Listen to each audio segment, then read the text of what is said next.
1909 চন আৰু তেতিয়া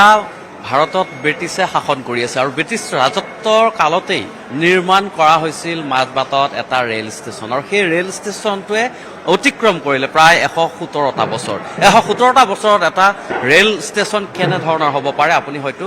কল্পনা কৰিছে যে 117 বছৰ পাৰ হৈ যোৱাৰ পাছত ব্ৰিটিছ ৰাজত্ব কালতে নিৰ্মাণ কৰা সেই ৰেল ষ্টেচনটো হৈছে মাজবাটৰ ৰেল ষ্টেচন আৰু সেই ৰেল ষ্টেচনটোক পুনৰ বিকশিত কৰি এইবাৰ বন্দে ভাৰত অমৃত ভাৰত আঁচনিৰ অধীনত পুনৰ নিৰ্মাণ কৰা হৈছে আৰু পুনৰ বিকশিত কৰি তোলা হৈছে আৰু সেই ষ্টেচনটোত আজি আমি আছোঁ আপোনালোকক দেখুৱাম ব্ৰিটিছৰ দিনতে নিৰ্মাণ কৰা সেই ষ্টেচনটোৰ পৰিৱেশ সেই ষ্টেচনটো কেনেকুৱা আছিল ব্ৰিটিছৰ দিনত কেইধৰণে এই ষ্টেচনটোৰ পৰা বিভিন্ন ঠাইলৈ মধ্য অসম নামনি অসম বা উজনি অসমলৈ কি ধৰণে ৰেল চলাচল কৰিছিলে এই ষ্টেচনটোৰ পৰা বিভিন্ন সময়ত যাত্ৰীসকলে যাতায়াত কৰিছিল আৰু কালৰ গ্ৰাহত গৈ লাহে লাহে এই ষ্টেচনটো পৰিত্যক্ত হৈ পৰিছিল কাৰণ ব্ৰিটিছৰ দিনৰ পৰাই ব্ৰিটিছৰ দিনতে নিৰ্মাণ কৰা এই ষ্টেচনটো যেতিয়া ভাৰত স্বাধীন হ'ল ভাৰত স্বাধীন হোৱাৰ পিছত তাৰ লাহে লাহে ইয়াৰ কিছু যি উদ্যম আছিল বা যি তাৰ পৰিকাঠামো আছিল সেই পৰিকাঠামো লাহে লাহে কিছু ম্লান হৈ পৰিছিল কিন্তু শেহতীয়াকৈ কেন্দ্ৰীয় চৰকাৰৰ অমৃত ভাৰত আঁচনিৰ অধীনত এই ষ্টেচনটো প্ৰায় 10 কোটি 19 লাখ টকা ব্যয় সাপেক্ষে পুনৰ বিকশিত কৰি তোলা হৈছে আৰু ভাৰতবৰ্ষৰ ভিতৰতে ই এটা অন্যতম ষ্টেচনলৈ পৰিণত হৈছে ইয়াত কেইবাটাও সা সুবিধা সংযুক্ত কৰা হৈছে যে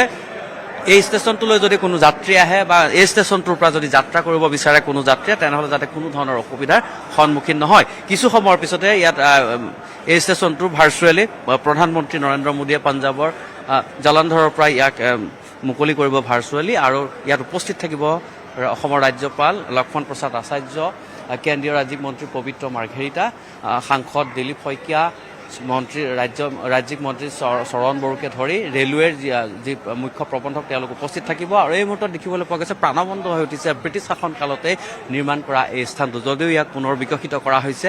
যদিও ইয়াক নতুন ৰূপ দিয়া হৈছে কিন্তু ইয়াৰ যি স্মৃতি আছে ইয়াৰ যি ইতিহাস আছে সেই ইতিহাস কেতিয়াও নচ্ছাত কৰিব নোৱাৰি আমি অকণ আগলৈ যাম যে ইয়াত উচ্চ শ্ৰেণীৰ প্ৰতীক্ষালয় নিৰ্মাণ কৰা হৈছে যিসকল যাত্ৰী আহিব সেই যাত্ৰীসকলে যাতে ইয়াত অসুবিধা নাপায় যিহেতু কেতিয়াবা ৰেলৰ পলম হয় বা পলম হোৱাৰ সময়ত অপেক্ষা কৰিবলগীয়া হয় যাত্ৰীসকলে যাতে অসুবিধাৰ সন্মুখীন নহয় তাৰ বাবে এই উন্নত সা সুবিধাযুক্ত এটা বিশেষ উচ্চ শ্ৰেণীৰ প্ৰতীক্ষালয় নিৰ্মাণ কৰা হৈছে আৰু স্থানীয় সাংস্কৃতিক নান্দনিকতাৰ সৈতে ষ্টেচনটোক নতুন এটা ৰূপ দিবলৈ চেষ্টা কৰা হৈছে অৰ্থাৎ ইয়াৰ যি স্থানীয় কৃষ্টি সংস্কৃতি তাৰ এক প্ৰতিফলন ইয়াত ঘটিব সামগ্ৰিকভাৱে উন্নত পাৰ্কিং ব্যৱস্থা ইয়াত সংযুক্ত কৰা হৈছে প্ৰশস্ত প্ৰতীক্ষালয়ৰ লগতে পানীৰ সংৰক্ষণ সৌৰশক্তি ব্যৱহাৰ কৰা হৈছে এই ষ্টেচনটোৰ ক্ষেত্ৰত একেদৰে ইয়াৰ যিসকল স্থানীয় বাসিন্দা আছে যিসকল স্থানীয় লোক আছে তেওঁলোকক যাতে ব্যৱসায়িক ক্ষেত্ৰত আত্ম সংস্থাপন দিব পাৰি ৰেলৱে ষ্টেচনৰ বিভিন্ন ধৰণৰ বিপণীৰ জৰিয়তে সেয়াও ইয়াত চিন্তা কৰা হৈছে বা সেই ব্যৱস্থা কৰা হৈছে শিশুসকলৰ কাৰণে বিশেষ ইয়াতে খেলা ধূলাৰ ব্যৱস্থা ৰখা হৈছে আৰু উন্নত চিটি চেণ্টাৰ হিচাপে গঢ়ি তোলাৰ বাবে এই ষ্টেচনটো প্ৰয়াস কৰা হৈছে ব্ৰিটিছ ৰাজত্ব কালৰ দিনতে নিৰ্মাণ কৰা প্ৰায় 117 বছৰৰ গৰকা মাজবাট ৰেলৱে ষ্টেচনে আজি এই পৰ্যায় পাইছেহি আৰু এই পৰ্যায় আপোনালোকে দেখিছে যে কি ধৰণে সজাই তোলা হৈছে নতুন ষ্টেচনটোক আৰু পূৰ্বৰ যি ৰূপ আছিলে কিছু ইয়াৰ ম্লান পৰিছিল বা এই পৰিত্যক্ত হৈ পৰিছিল কিন্তু শেহতীয়াকৈ ইয়াক সজাই তোলাৰ লগে লগে এই ষ্টেচনটোৰ পৰা দেশৰ বিভিন্ন প্ৰান্তলৈ যাতায়াত কৰিব পাৰিব ৰেলযোগে যাত্ৰীসকলে আৰু যাত্ৰীসকল প্ৰায় আহিছে কিছুদিন পূৰ্বে বন্ধ কৰি ৰখা হৈছিল সাময়িকভাৱে চলাচল কৰি থকা হৈছিল আৰু পুনৰ বিকশিত কৰি তোলাৰ পাছত এই ষ্টেচনটো এতিয়া সক্ৰিয় হৈ উঠিছে আৰু ইয়াৰ পৰা দেশৰ বিভিন্ন প্ৰান্তলৈ যোগাযোগ ব্যৱস্থা অতি সুচল হৈ পৰিব ইয়াত কেইবাটাও বিভিন্ন অত্যাধুনিক ব্যৱস্থা সংযুক্ত কৰা হৈছে যাতে যাত্ৰীসকলে অসুবিধা নাপায় আৰু এয়া হৈছে অসমৰ 50টা অমৃত ভাৰত অভিযানৰ অমৃত ভাৰত আঁচনিৰ অধীনত নিৰ্মাণ হ'বলগীয়া পুনৰ বিকশিত হ'বলগীয়া দেশৰ 50টা ষ্টেচনৰ ভিতৰত এইটো হৈছে দ্বিতীয়টো আৰু ইতিপূৰ্বেই নগাঁও হৈবৰগাঁৱৰ যিটো অমৃত ভাৰত আঁচনিৰ অধীনত ষ্টেচন যিটো আছিলে সেই ষ্টেচনটো ইতিমধ্যে মুকলি কৰা হ'ল আৰু তাৰ দ্বিতীয়টো হৈছে মাজবাট ষ্টেচন আৰু মাজবাটৰ পিছতে আৰু 48টা অসমৰ প্ৰায় নিৰ্বাচিত 48টা এনে ইতিহাস বিজড়িত ষ্টেচনক পুনৰ বিকশিত কৰি তোলাৰ প্ৰচেষ্টা চলি আছে আৰু পৰ্যায়ক্ৰমে এই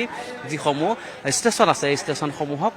পুনৰ বিকশিত কৰি তোলা হ'ব আৰু যাত্ৰীসকলৰ কাৰণে মুকলি কৰি দিয়া হ'ব আটাইতকৈ ডাঙৰ কথা যে ব্ৰিটিছ ৰাজত্ব কালতে নিৰ্মাণ কৰা ষ্টেচনটো এতিয়াও এই স্থানতে আছে আৰু ভাৰতীয় ৰেল বিভাগে ইয়াক খুব সুন্দৰকৈ বিশেষকৈ উত্তৰ পূব সীমান্তৰ ৰেল বিভাগে ইয়াক খুব সুন্দৰভাৱে পৰিচালিত কৰি আহিছিল আৰু আজিও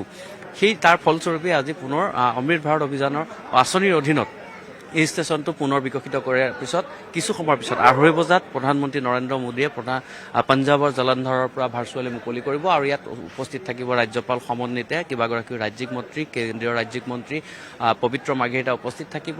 মন্ত্ৰী চৰণ বড়ো উপস্থিত থাকিব আৰু ৰেলৱেৰ মহাপ্ৰবন্ধক ইয়াত উপস্থিত থাকিব গতিকে আমি দেখুৱাবলৈ চেষ্টা কৰিম দেখুৱাম যে ষ্টেচনটো কি ধৰণে সজাই তোলা হৈছে অন্যান্য যিসমূহ দেশৰ ষ্টেচন আছে সেই ষ্টেচনসমূহৰ দৰে ইয়াক সজাই তোলা হৈছে আৰু পূৰ্বতে ইয়াত এটা সংযোগ কৰা হৈছে যি ফুটব্ৰিজ আছিলে সেই ফুটব্ৰিজখন নতুনকৈ নিৰ্মাণ কৰা হৈছে যাতে যাত্ৰীসকলৰ অসুবিধা নহয় ইয়াত প্লেটফৰ্ম যিহেতু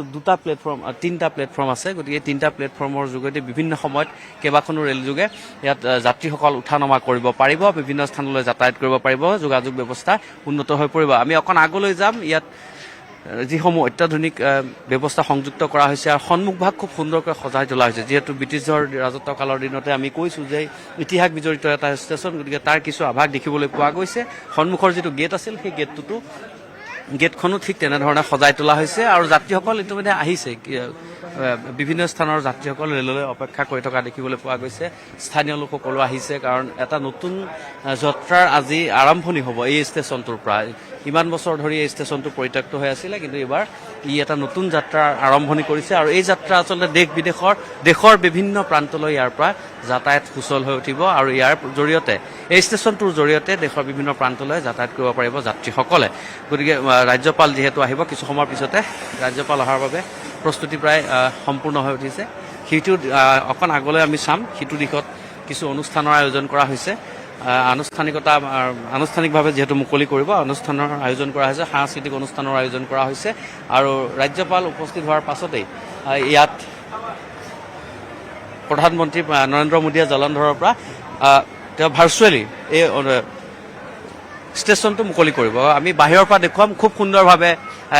নিৰ্মাণ কৰা হৈছে ইয়াত কিছু ইতিহাসৰ স্মৃতি আছে ইতিহাসৰ স্মৃতি বিজড়িত হৈ আছে গতিকে এই স্মৃতিসমূহ সংৰক্ষণৰ ক্ষেত্ৰত কোনো ধৰণৰ কৃপণালী কৰা নাই আৰু সেইদৰেই এটা নতুন ৰূপ দিবলৈ চেষ্টা কৰা হৈছে মাজবাট ৰেল ষ্টেচন আৰু এই মুহূৰ্তত দেখিছে নিউজ 18ৰ যিসকল দৰ্শক তেওঁলোকে দেখিছে যে কি সুন্দৰভাৱে মাজবাট ৰেল ষ্টেচনক সজাই তোলা হৈছে আমি পৰৱৰ্তী সময়ত আপোনালোকক মাজবাট ৰেল ষ্টেচনৰ পৰা পোনপটীয়াভাৱে সম্প্ৰচাৰ দেখুৱাই থাকিম যিহেতু কিছু সময়ৰ পিছতে ৰাজ্যপাল লক্ষ্মণ প্ৰসাদ আচাৰ্যসহ সাংসদ দিলীপ শইকীয়া কেন্দ্ৰীয় ৰাজ্যিক মন্ত্ৰী পবিত্ৰ মাৰ্ঘেৰিটা আহি উপস্থিত হ'ব মন্ত্ৰী চৰণ বড়ো আহি উপস্থিত হ'ব গতিকে আমি সেই অনুষ্ঠানলৈ যাম তাৰ পূৰ্বে আপোনালোকক কিছু আভাস দিবলৈ চেষ্টা কৰিলোঁ আৰু তাৰ পৰৱৰ্তী সময়ত আমি নিউজ 18ৰ অসম নৰ্থ ইষ্টৰ দৰ্শকসকলক দেখুৱাই থাকিম যে মাজবাট ৰেল ষ্টেচনটোৰ যি স্মৃতি যি ইতিহাস সেই ইতিহাসক কি ধৰণে ধৰি ৰাখি